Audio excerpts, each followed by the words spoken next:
जब वो अपने मार्ग से वापस लौटा तो देखा कि उनके पिता ही भटक चुके हैं जिस मार्ग को बताए थे। तो उन्हें फिर से उस मार्ग पर अवस्थित कर देने वाले अघोर साधक ही हो सकते हैं, अवधूत ही हो सकते हैं, जिनके पिता तुल्य, जिनके गुरु तुल्य लोग अपने शिष्यों के सामने नमन करते हैं। साधक के प्रकार, साधक की वेशभूषा। लगा लीजिए, कुछ प्रॉब्लम है?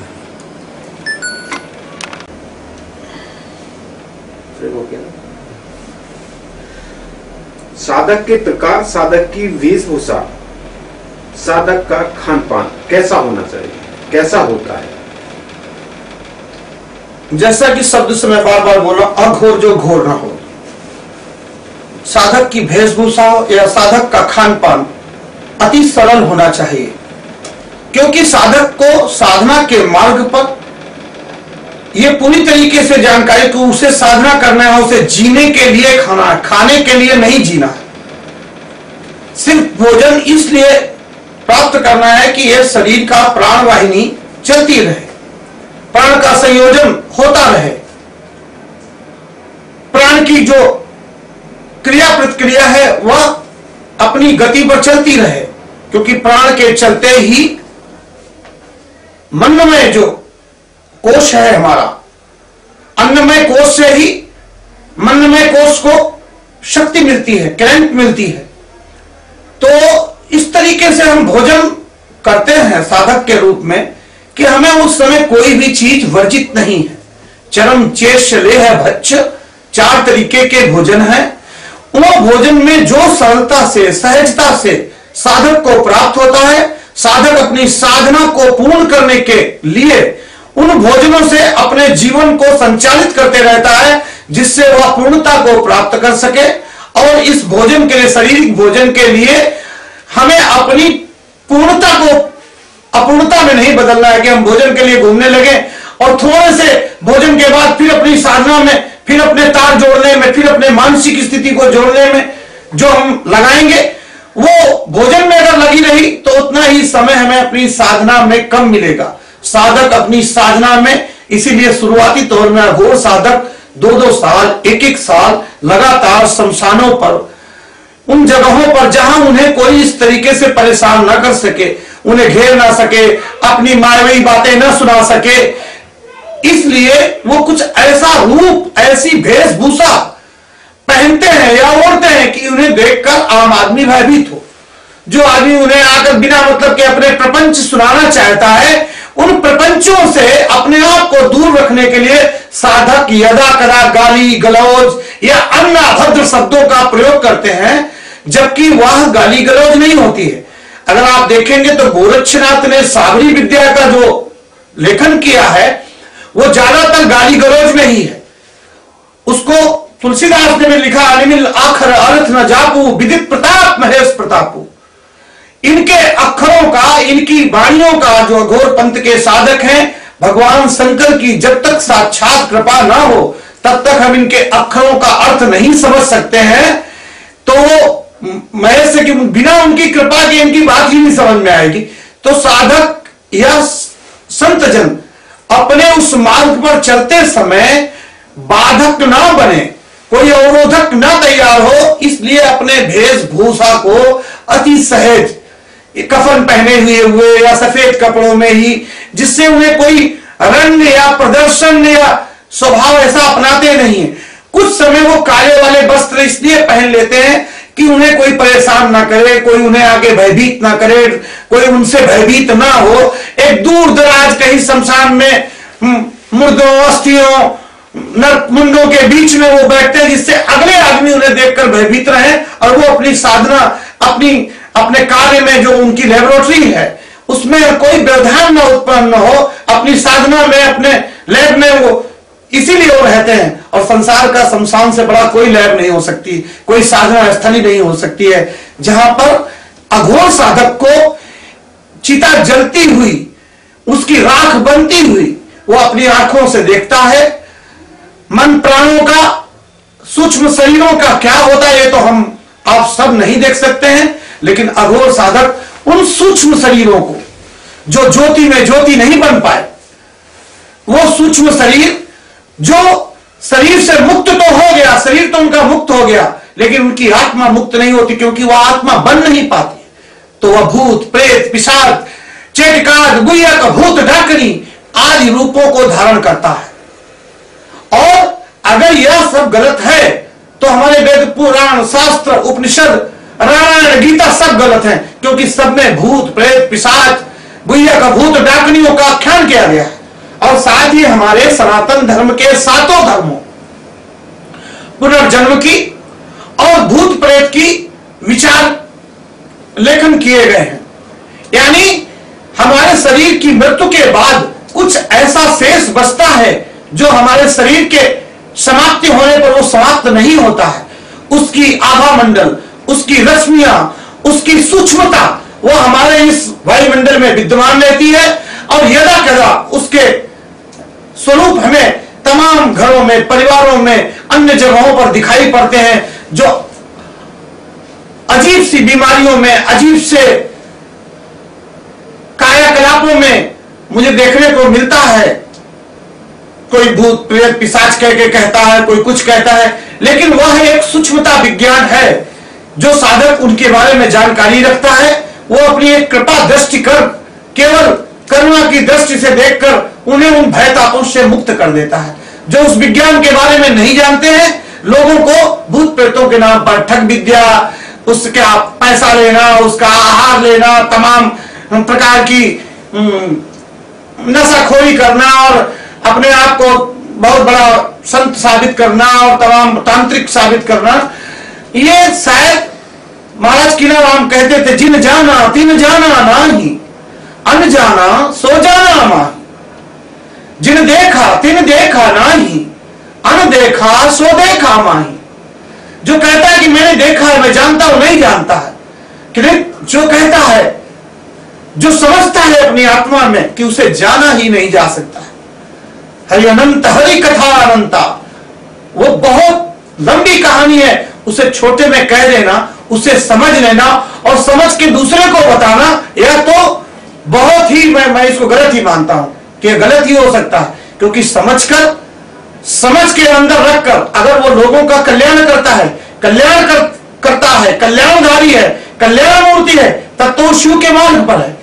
जो लोगों का कल्याण न करके लोगों को भ्रम फैलाता है, भय पैदा करता है, तमाम प्रकार की मानसिक ऊहापोहों में, उलझनों में डालता है, वो करुणा साधक नहीं हो सकता है, वह घोर साधक नहीं हो सकता है, वह शिव का साधक नहीं हो सकता है, वह शक्ति का आराधक नहीं हो सकता है, वो परमात्मा की प्राप्ति के मार्ग पर चलने वाला पथिक नहीं हो सकता है, लोगों को भ्रम में डालने वाला व्यक्ति। क्योंकि जो भ्रम से मुक्त करता है, सुन गुरु के भ्रम भंजन बचना, मिट गई सब कुतर्क की रचना। जो हमारे अंदर तर्क कुतर्क चलते रहते हैं, यदि गुरु सज्जन महात्मा महापुरुषों में मिलते हैं तो हम अपने तर्कों और कुतर्कों से मुक्त हो जाते हैं। हम वास्तविकता की को देखते हैं और वास्तविकता के परिप्रेक्ष्य में ही देखते हैं, और हमें धीरे धीरे वह सूक्ष्म स्वरूप, जो हमें ऐसे तो बहुत सी बैक्टीरिया, बहुत सी चीजें हैं जो हमें वायुमंडल में नहीं दिखाई पड़ती हैं, अपने शरीर पे नहीं दिखाई पड़ती हैं, लेकिन अगर मशीन से देखे जाए, कुछ सूक्ष्म जीवाणुओं को देखने वाली मशीनों से देखा जाए तो बहुत से जीवाणु बैक्टीरिया तक हम देख लेते हैं। तो ऐसे ही जिस दिन हम अपने गुरु की चश्मा, गुरु की आंखों का लेंस अपनी आंखों पर लगाएंगे, गुरु की मति अपने मति पर बिठाएंगे, गुरु का ज्ञान अपने ज्ञान पर रखेंगे, तब हमें वह विद्या, वह सूक्ष्मता सूक्ष्म परा विद्या, वह सूक्ष्मता सूक्ष्म अपरा विद्या, उन सब विद्याओं का ज्ञान होगा। और वह ज्ञान संसार के करुणा मात्र के लिए है, करुणा करने के लिए है, किसी का नुकसान पहुंचाने के लिए नहीं, सदमार्ग पर ले जाने के लिए, बिगड़े काम बनाने के लिए, उच्च कोटि के कार्यों में मनुष्य को लगाने के लिए, निम्न कार्यों में नशाखोरी में लगाने के लिए किसी भी विद्या का इस जगत में ना आवाहन हुआ है, ना विसर्जन हुआ है। अगर हम कुछ बुलाते हैं तो कुछ प्राप्ति के लिए, और प्राप्ति इसलिए करते हैं कि हम किसी को प्राप्त करा सके। जो विद्या खुद प्राप्त नहीं करा सकती और किसी को प्राप्त नहीं, वो विद्या किस काम की, जो लोगों को ठगी। अघोर का मूल मंत्र, अघोर का मूल मंत्र है सहजता, सरलता, भोलापन। यह ही अघोर का मूल मंत्र है, और इसी मंत्र को मन रूपी तंत्र पर साधक पूर्ण तरीके से बिठा लेता है कि मेरे मन में जरा सी भी चालाकी ना आए। इस संसार में आपने कभी सुना है चालाक नाथ, होशियार नाथ, पढ़े लिखे नाथ, पीएचडी नाथ? कभी सुना है? नहीं। भोले नाथ, भोला भाला, जो छोटे से बच्चे का दिमाग रखता है, जो छोटी से बच्चे जैसा चरित्र रखता है, आचरण रखता है, वही संसार का सबसे शक्तिशाली व्यक्ति हो सकता है। शिव का अर्थ क्या है? शिव का अर्थ मृत्यु है। शिव का अर्थ सत्य है, क्योंकि यह शरीर शव रूपी व्यवस्था में परिवर्तित होगा। जब तक ई की मात्रा है यानी शक्ति है, तब तक यह शव शक्तिमान है। हम उस ई माने शक्ति से जो ई की मात्रा लगी शिव, इस शिव में जब तक शक्ति है, यह शिव शक्तिमान है। जिस दिन इसकी ई की मात्रा हट जाएगी, शिव 100 हो जाएगी। फिर 100 की यात्रा शमशान तक है। 100 की यात्रा अपने अपने पदार्थों में अपनी अपनी जगह बनाने की है। लेकिन जिस शिव के अंदर का जल जल में नहीं मिला, वायु वायु में नहीं मिली, पृथ्वी पृथ्वी में नहीं मिली और ज्योति ज्योति में नहीं मिली, जिसकी सूक्ष्मता, जिसका प्रकाश प्रकाश में नहीं प्रवेश कर पाया, ज्योति में ज्योति मिली संपूर्ण भयो सब काम। असली काम उस दिन पूरा होगा जिस दिन अंदर की ज्योति उस महाज्योति में समा जाए। क्योंकि एक सूक्ष्म में करोड़ों सूक्ष्म समा सकते हैं, लेकिन एक ठोस में एक दूसरा ठोस नहीं समा सकता है। उसके लिए उसे और उसका जैसा आकार बनाना पड़ता है। किसी चीज को रखने के लिए कोई बर्तन बनाना पड़ता है, लेकिन ज्योति को ज्योति में मिलाने के लिए किसी बर्तन की आवश्यकता नहीं, सिर्फ अपने आप को बर्तन बनाने की आवश्यकता है, अपने आप को पात्र बनाने की आवश्यकता है। जिस दिन हम शिव का मतलब जानेंगे तो यही है, यह शरीर तो मुर्दा ही है, इसके अंदर की आत्मा को शक्तिमान बनाकर शक्ति में अपनी शक्ति को उस शक्ति तक ले जाना, यही शिव का अर्थ है। अघोर सिद्धि कैसे और क्या? अघोर सिद्धि का मतलब होता है, जैसे आप लोग ग्रेजुएशन कहते हैं, मैंने ग्रेजुएशन कर लिया, मैंने डिग्री कर ली, मैंने इस परीक्षा को उत्तीर्ण कर लिया, पास कर लिया। हमारे साधक भी बोलते हैं कि हम एक जगह सिद्धि को प्राप्त कर लिए, इसको जान चुके, ये क्या है। इस पढ़ाई में जो भावार्थ था, अर्थ था, मार्ग था, मार्ग पे चलन, मार्ग का पठन, मार्ग की कष्ट, मार्ग का सुख मैंने समझ लिया। कहते हैं उसको इस जगह पर सिद्धि प्राप्त हो गई। सिद्ध का मतलब होता है सीधा साधा हो। सिद्ध का मतलब टेढ़ा बकोला नहीं होता कि आपने सिद्धि प्राप्त कर ली तो कल से आप दूसरों को पत्थर से मारेंगे। सिद्ध का मतलब है सीधा हो जाना। जो लोग सीधे हो जाते हैं, एकदम सीधे हो जाते हैं, उन्हीं को सिद्धि प्राप्त का कारक माना जाता है। जो किसी चीज को प्राप्त करके उछंखर हो जाते हैं, जो किसी चीज को प्राप्त करके अहंकारी हो जाते हैं, उनकी वह प्राप्ति भी अप्राप्ति का साधन बनती है, अहंकार का साधन बनती है, और उसे अघोर कभी अपनी सिद्धि नहीं मान सकते हैं। अघोर तो सिद्धि उसी को मानते हैं जिसे प्राप्त करके वो भूल जाते हैं, क्योंकि वो उनके लिए होती ही नहीं। वो तो संसार के करुणा करने के लिए वो उस चीज को प्राप्त करते हैं। तेरी वस्तु तेरे को समर्पित, जिसके लिए प्राप्त की थी उसको दे दिया, उन्हें उससे क्या लेना देना। अवधूत वाणी, अवधूत की वाणी तो यही है कि आज क्षत्रिय, ब्राह्मण, वैश्य, शूद्र, हिंदू, मुसलमान, सिख, ईसाई, नेता, महानेता, अभिनेता, महंत, मठाधीश बनने को सब तैयार है। हमारा जो मूल रूप है मनुष्य, वो बनने को कौन तैयार है? क्या हम मनुष्य बन सकते हैं? क्या हम मनुष्य हैं? और हम जब मनुष्य हैं तो मनुष्य बन क्यों नहीं सकते हैं? क्या मेरे बनने में क्या अड़चने पैदा हो गई, जिसे एक महापुरुष को मनुष्य बनने के लिए पूरी मनुष्यता को प्रेरित करना पड़ रहा है? क्योंकि आज हम जीवित जागृत प्राणियों से की उपासना न कर, पत्थर की मूर्तियों से, मस्जिद की मीनारों से प्रेम कर बैठे हैं। जहां हमारी मां है, हम उसे अपमान करने पर तुले हुए हैं। एक मिट्टी की मूर्ति की मां की को 9 दिन तक पूजा करते रहे। जगत में जो जीवित है वो प्राणी है, जो जागृत है वो मनुष्य है।